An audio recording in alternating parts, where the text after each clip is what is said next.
රස broccoli soup එකක් හදාගන්න විදිය තමයි අද කියන්න යන්නේ. ඉතාම එලෙසින් හදාගන්න පුළුවන් වගේම හරීම ගුණයි.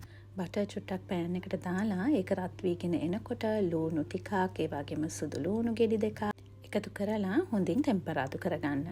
ඒක ලස්සන පාටට එනකොට අපි එකතු කරගන්නවා අපේ බ්‍රොකොලි ටිකයි අලයි. ගොඩක් ක්‍රීමි සුප් එකක් ඕන නම් බ්‍රොකොලි ටිකක් වැඩිපුර එකතු කරන්න. එතකොට රස වැඩි. ඒකත් ටිකක් රත් වේගෙන එනකොට අපි එකතු කරගන්නවා ස්ටොක් වතුර. ඔයාට පුළුවන් ඔයාගේ කැමති මස් ජාතියක් තඹපු වතුර පාවිච්චි කරන්න.